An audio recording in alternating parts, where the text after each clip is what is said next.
Praise the Lord. கர்த்தருடைய பரிசுத்த மகிமைப்படுவதாக. 1 Corinthians chapter 1 verse 27. 1 கொரிந்தியர் புஸ்தகம் 1 அதிகாரம் 27வது வசனம். ஞானிகளை வெட்கப்படுத்தும்படி தேவன் உலகத்தில் பைத்தியமானவர்களை தெரிந்து கொண்டார். பலமுள்ளவைகளை வெட்கப்படுத்தும்படி தேவன் உலகத்தில் பலவீனமானவர்களை தெரிந்து கொண்டார்.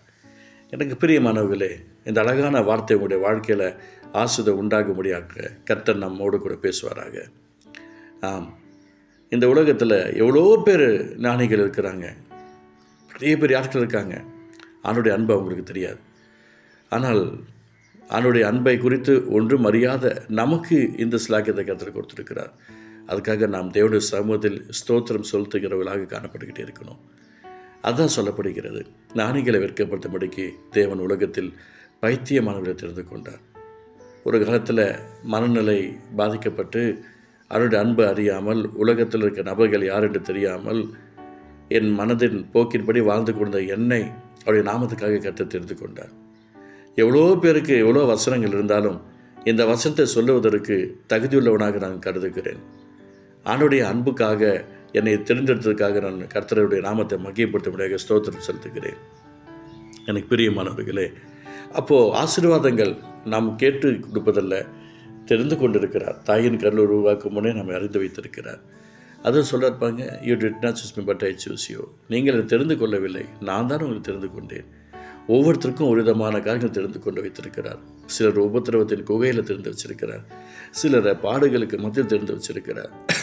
சிலருக்கு பலவிதமான சோதனைகளுக்கு மத்தியில் சாதனையாளராக கற்று மாற்றிக்கொண்டிருக்கிறார். இன்று ஞானிகளை வெட்கப்படுத்தும்படி தேவன் உலகத்தில் பைத்தியமானவர்கள் தெரிந்து கொண்டாராம். அப்போ அந்த தேவனுடைய பார்வைக்கு நேராக நான் இருக்கிறதுக்காக கர்த்தரை ஸ்தோத்திரம் செலுத்துகிறேன். எத்தனையோ பேருடைய வாழ்க்கையில் கர்த்தர் இன்னைக்கு விலக்கேற்றி வச்சிருக்கிறார், அற்புதங்களை செய்து வச்சிருக்கிறார், ஆசீர்வதிச்சிருக்கிறார்.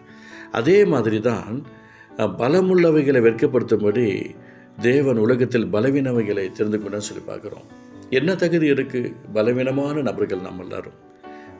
எவ்வளோ பேர் பலமுள்ளவர்கள் இருக்கிறாங்க. எவ்வளோ பேர் உலகத்துடைய கிரியைகளில் பலனோடும் பலனோடும் உற்சாகமாக ஓடிக்கிட்டு இருக்கவங்க எத்தனையோ பேர் இருக்கிறாங்க. ஆனால் இயேசப்பா நம்ம எதுக்காக தெரிந்து வைத்திருக்கிறார்? அவருடைய நாம மகிமைக்காக, அவருடைய ஆசீர்வாதத்திற்காக. அதனால் உங்களுக்கு நான் சொல்கிறேன், இயேசுவின் நாமத்தினால அந்த அழகான தெய்வத்துடைய நன்மைகளை நாம் சூழ்ந்து கொள்வதற்கு நம்மை தகுதிப்படுத்தி கொள்ள வேண்டும். அதுக்கு தான் கர்த்தர் நம்ம வைத்திருக்கிறார். எனக்கு தெரிஞ்சு எத்தனையோ பேர் இருக்கிறாங்க. எனக்கு ஒரு பைபிளை தூக்க கூட ஒரு பலன் இல்லாத சூழ்நிலை இருக்கும்போதெல்லாம் பலனுள்ளவங்க எவ்வளோ பேர் இருக்கிறாங்க. ஆனால் கர்த்தர் அவருடைய வார்த்தையை எனக்கு கொடுத்து பயன்படுத்தும் போது ஆச்சரியமாக இருக்கிறது.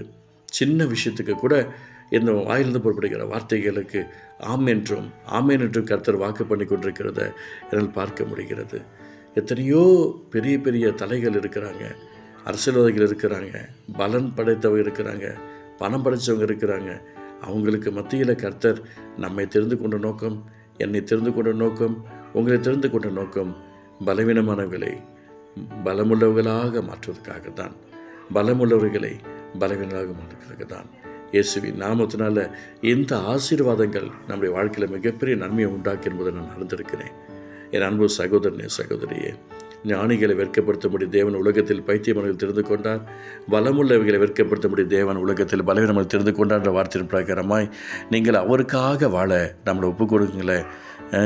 நீ ஆண்டவருக்கென்று அர்ப்பணிக்கிறேன், என் குடும்பத்தை அர்ப்பணிக்கிறேன், நான் என்னுடைய ஆவி ஆத்மா சரீரத்தை அவருக்காக என்னை அர்ப்பணிக்கிறேன் என்று சொல்லி முழுமையாய் நம்மை ஒப்புக் கொடுக்கும்போது அந்த தெய்வீக அன்பும் தேவ பிரசனமும் கர்த்தருடைய வாழ்த்தையின் ஆசீர்வாதங்கள் நம்முடைய வாழ்க்கையில் நிரம்பி வழியை கர்த்தர் இருக்க செய்வார். அன்பு தகப்பனே, நீர் எங்கள் ஆசீர்வதிப்புக்காய் ஸ்தோத்திரிக்கிறோம்ப்பா. கிருபையினால் நிரம்பி இறக்கம் பாட்டும் ஆசிரியம் இயேசு நல்ல பிதாவே. ஆமென், ஆமென், ஆமென்.